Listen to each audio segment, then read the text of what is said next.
Hello, welcome to my channel. This is a video about antennas for HF and VLF, and I'm going to compare 4 different antennas. The first one perhaps is this one, which is the Wellbrook loop. It's an aluminium pipe bent into a circle with an active amplifier in here with a lot of gain, I don't know, maybe 40 dBs or more gain, which is then fed with power, you'll see later. And it works really nicely for me anyway. I found the best location is here, which is in my kitchen. This is the lowest noise location and also seems to get the best signals. And obviously these walls are transparent to HF and VHF, not reinforced concrete. So that works nicely. And I leave this on all the time, powered and feeding into a Kiwi SDR or whatever SDRs I'm listening on. The loop I'm comparing it to is this thing, which is called a Youloop. And this is a Chinese version that I ordered direct from China, so it was very inexpensive. It cost 10 times less than the Wellbrook loop. Unfortunately, Wellbrooks are not being made anymore because the maker has retired, and so I don't think there will be any new ones produced. There are alternatives that people are coming up with. I forgot the name. Anyway, this Youloop is also an active antenna. It's made of semi-rigid coax cable, which is a little bit stiff, not floppy cable. And so it retains its shape fairly well with SMA connectors. This is the active part. This is an amplifier, a low noise amplifier, and there's a switch there where you can switch different modes of connecting the ends of the coax together. At the top, which I can't show you anyway because it's behind the cupboard that it's hanging over, there's a little circuit board with a dip switch on it where you can set different settings, and I've set mine to on, off, on, and this one is switched down because I find that gives me the best performance for the frequencies I'm interested in. There are, I forgot the names of the different configurations of loops that you can switch with these switches. Anyway, I've chosen the configuration that works for me, and this also needs power fed up the coax, as you'll see in a moment. Third antenna I'm going to look at is not a loop, it's this one. It's a PA0RDT active antenna. It's like an E-field probe in here, it's as long as that, so that's 10 centimeters maybe, and an FET low noise amplifier, and again it has power fed via the coax, and this works surprisingly well as well. They all work, which is amazing, especially at VLF where you've got very long wavelengths, and this is a very small fraction of a wavelength, very small. And then the last, fourth antenna just arrived from China in the post the other day, cost me £1, including shipping of course, is this thing, which is called a donut, spelled the American way, WB for wideband antenna, from 10 kilohertz all the way up to 180 megahertz. I thought, wow, that's a big claim to make, isn't it? I wonder how well this is going to work. And I couldn't actually see, but there's about 25 turns on one side and 25 turns on the other side of printed circuit conductor material to make probably a 50-turn loop. I think that's the number of turns it has. With an SMA plug. This is the passive antenna, so there's no built-in amplifier. Of course, you can plug in an amplifier if you want one. And I didn't believe this was going to work, so I thought, well, let's just check that it's at least there's a continuous connection at DC between the two ends of the loop. So I put my multimeter on the coax connector, and I discovered the impedance, or not the impedance, the resistance at DC is 50.0 ohms. Which made me very suspicious that this is a 50 ohm exactly antenna at DC. I was wondering if they just soldered a resistor across there to trick people that when you measure it says 50 ohms, so it must be good, right? And it's actually like an artificial antenna or a dummy load. So it didn't give me much confidence until I plugged it into receiver, and you'll see it does receive signals even with this tiny cross-sectional area. That's about 10 centimeters across, it receives signals. The other thing I want to show you is the power supplies for these the active antennas anyway, which are down here. So what this is the official, what does he call it, antenna interface for the Wellbrook loop, which is a bias T basically. It feeds 12 volts from the battery into here, and just unplug that for a minute. This is the bias T that sends the power up the coax to the Youloop, that's the blue coax, and this one I think has a green light on it, yep, instead of a red light, so you know it's on. You have to be very careful with these things not to plug the receiver into the wrong port, because if you did that, then the DC that's supposed to go to the antenna will go into the input of your receiver, which could kill it, so you need to be careful with that. I'm going to start, oh no, let me show you this. This is the bias T for the PA0 RDT mini whip. That's this one. And again, you put 12 volts in there. LED lights up, green one, to let you know that it's running. And it feeds power then up to the Wellbrook loop. And let's put this one back in here because I'm going to start with this one. And then this antenna doesn't need any power. So that's 4 different antennas. 3 of them are active, 1 is passive. And I'm going to show you what kind of signals I can receive at various frequencies, switching between them, which is taking this plug off of here and putting it onto each of them in turn. The receiver I'm using is this, which is probably my best SDR for HF and VLF. The most sensitive, lowest noise that I think I've got when I look at the results is called an AirSpy HF Plus Discovery. It's etched into the plastic, you can't read that. So this is the one of the best, I think, receivers in this price range you can get. It's not cheap, but it certainly works, and I'm very happy with it. And it's very small. I mean, it's tiny. Same size as the Bias T or these little Chinese low noise amplifiers you can buy also from China. Anyway, that's a serious receiver. And then those are plugged into a laptop. And if I remember how to do it, I can switch the screen so that we can actually see what software I'm using on the laptop, which is not that, but it's this. This is the SDR console program, version 3.3. So you can see the mouse, yeah, SDR console version 3.3. I really like this receiver software. It's my favorite SDR software. I use it with the SDR Play RSPDX as well, because it seems to work nicely with that, and I just like the user interface better than the SDR Uno that was the official software from SDR Play previously, or still is. And they've got their new SDR Connect, which is also good, but it doesn't have all the features that this has. So the sound's turned off at the moment. What I'm doing is I'm listening to 77 kilohertz. This is the time signal transmission from Germany, which I often use as my test signal. You'll notice here there's some funny noise appearing. These things come and go. You see this starting down, well, it's harmonics of something. These are domestic noise sources. They could be little cheap power supplies. If I start my washing machine, you get a really wideband swishing thing that goes around 100 kilohertz. All kinds of noise and rubbish in a domestic environment. But that's 77 kilohertz being received on the Wellbrook loop. I'm just checking that that's true. Yes, it is. So if I turn on the sound, you'll be able to hear what it sounds like. There it is. Hopefully you can still hear me. And if we look at the noise, it's 10, 20, about 28 dBs above the noise floor. I think the most important thing to look at is signal-to-noise ratio here, not absolute signal levels, because you see those vary a lot depending on the noise in the amplifier, or maybe there's no amplifier. So I reckon I'm getting 10, 20, 28 dBs peak signal-to-noise ratio on that 77 kilohertz signal. And what I'm going to do now is just unplug it and plug in quickly to something else. So what I'm going to do is plug into the Youloop. I'll do it with the sound on so you can hear the difference. Hopefully you can still hear what I'm saying. So it's unplugged, plug it into the Youloop, the blue one, and give it some power. There it is.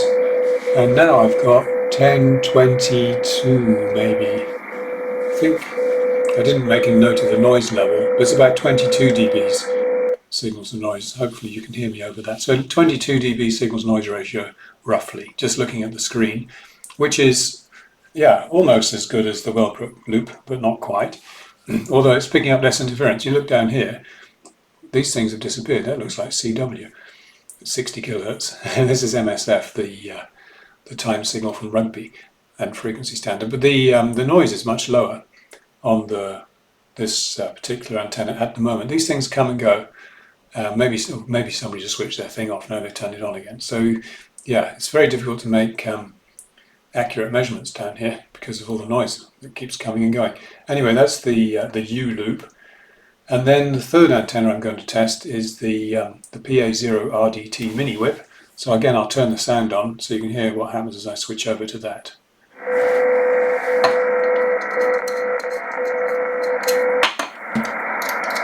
So connect up the whip to the receiver and then give it some power.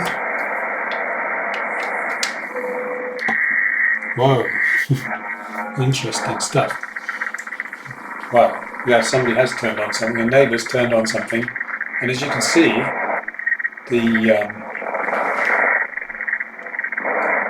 let's turn the sound off. I think you don't want to listen to that. As you can see, the mini whip is picking up a lot of noise at the moment from whatever that was, local interference source. It's pretty horrible. It was better, of course, when I tried it before I started recording. If I ground the thing, it's ground into a water tap. You can see the noise goes right down. So grounding is extremely important with this antenna. Let me turn the sound back on so we can hear what it's picking up. So there's the 77 kHz signal. And that buzzing is something. And grounding the ground, well, it's not nice. Okay, there it is.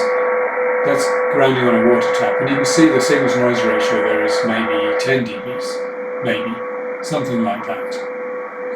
It's a bit of an unfair moment to test this, but you can see that the grounding it is really reducing that noise.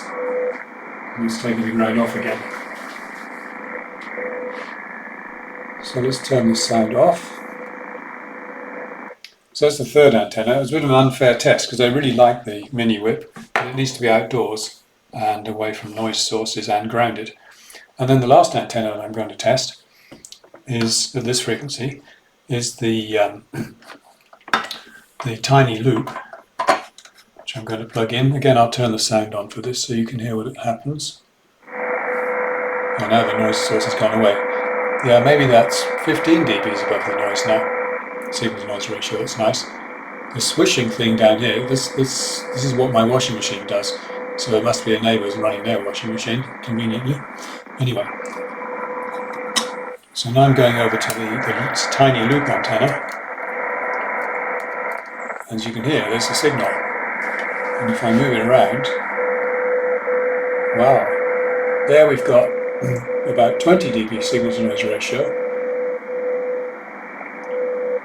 And you see it's very easy, I'm just rotating it with my fingers here to find the lowest noise spot with some signals about there. So it's about 20 dB signal to noise ratio from the tiny loop antenna, which surprises me because the thing is so tiny and it's passive. So there's no amplification in there like there was in the mini whip antenna. So that's those four antennas. What I'll do now is I will change the frequency. And I could use an amateur band, but the problem is signals come and go. What I'm going to do is I'm going to go here, 10.100, upper sideband, and this is a RTTY teleprinter news service that I've got the name of, which is also coming from Germany somewhere, but it's always on, and then I use it for testing band conditions around 10 megahertz. So this is still the tiny loop antenna. I'm just wondering if I should go through these in the same order as before, but I don't think I will. So this is the tiny loop, and there's the RTTY signal, which you can probably hear. And I'm just moving the loop around. It's not very sensitive to position, and you see that the signal to noise ratio is probably about, what, 10, 20, almost 30 dBs. And there's a very low noise floor, that's minus 145 dBm approximately noise floor, which is super low. Yeah, 10, 20, nearly 30 dB signal to noise ratio just from that tiny loop at 10 megahertz. So what I'm going to do now is go around the sequence again of the other three antennas, starting with the Wellbrook loop, which I will connect. You can see what happens when I connect it up. That's with no power on the amplifier yet, so it's better already. Let's give it some power to play with. Well, not sure it helps actually, powering the amplifier, because the noise floor comes up, and now we've got, what, 10, 20, 30, about 40 dBs peak signal to noise ratio, I would say. Something like 40 dBs, but the noise floors come up by about 40 dBs as well, and the signal's gone up by even more. So the signal to noise ratio is improved. And of course the extra higher noise floor is due to the active amplifier, which is fine, because what's important is signal to noise ratio. Now I'm going to switch to the Youloop. Is that really 40 dB? 10, 20, 30, 40? Yeah, 40 dB peak. Amazing. Switching now to the Youloop by unplugging and plugging in. I'm going to do it with the sound on, so there's no signal. That's the Youloop with no power, so now I'm going to give it some power. Oh, look at that. So now we've got signals noise ratio of what, 10, 20, 30. It's about 40 dBs as well. Approximately 40 dB signals noise ratio, but the noise floor is much lower. Just because there's less noise output from the amplifier with the Youloop antenna, and sounds good. And about 40 dB peak signals noise ratio, which is quite amazing for a device that cost about $22 or something, including shipping. So it's 10 times less than the Wellbrook loop in terms of price. So it's not bad, especially for travelling, because you can just roll it up and put it in your pocket. Now for the last antenna, which is the PA0 RDT mini whip, so I'll connect that now to finish off with. You can hear a bit of leakage coming through before I connect the power. So here's the power, and again I'm moving the antenna around a bit to try and find a better signal. 10, 20, 30 dB signal noise ratio, and it's not grounded yet. I'm going to ground the outer to the water tube again. See what we get. Yeah, it's not easy. It's about 18 dB signals noise ratio, maybe about 18. And here we've got about 25 dB signals noise ratio, so it works really well for a tiny whip antenna. Let me just see if I'm grounding it to the tray that holds the washing up as it drips dry, whatever you call that, draining rod, I think. Yeah, 25, it's about 28 dB signals noise ratio, which is pretty good.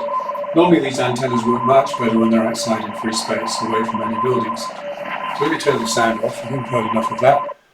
I can't read RTTY in my head like I can read CW or Morse code. So that's the various different antennas. Let me go back to the camera again, which is here somewhere. Sorry about this, I'm not going to edit this because I never do, you know me. So those are the various different antennas. They all have advantages and disadvantages. As I said, the Youloop, the blue coax loop, is good for taking away with you and hanging up in the window of a hotel.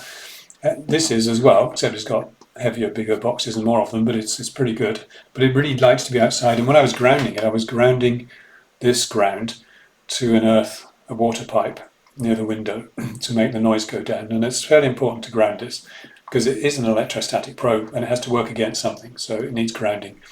And if you have a long coax, it's good to ground both ends.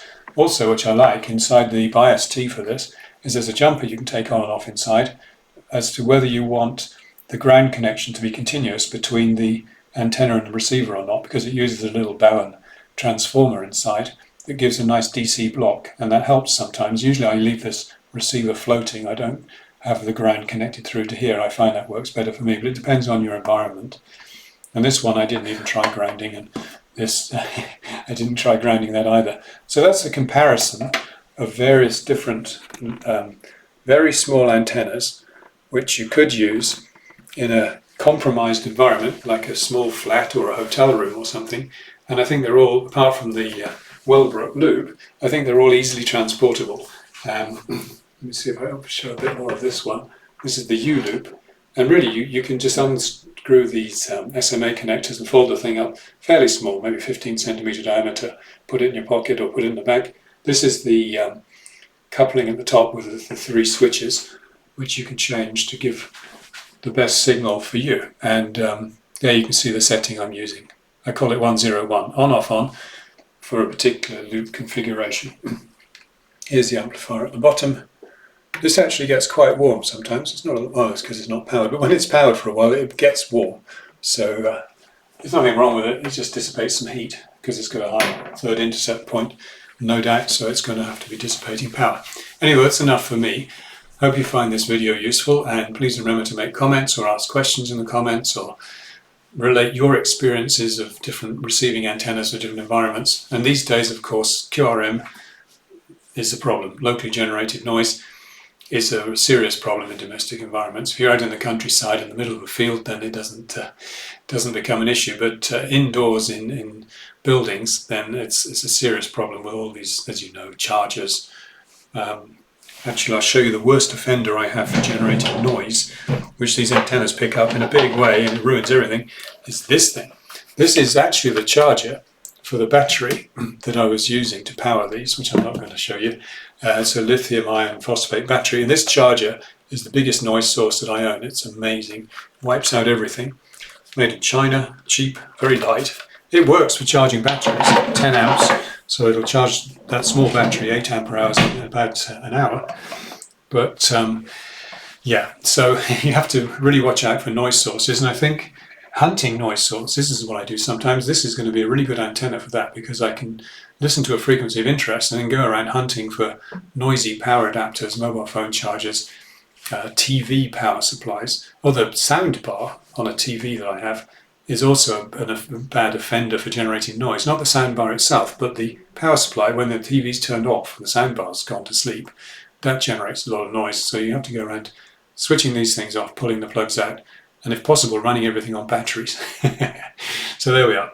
Anyway, remember to like if you enjoyed this, subscribe if you'd like to be notified when there's another video, and I will see you in the next video.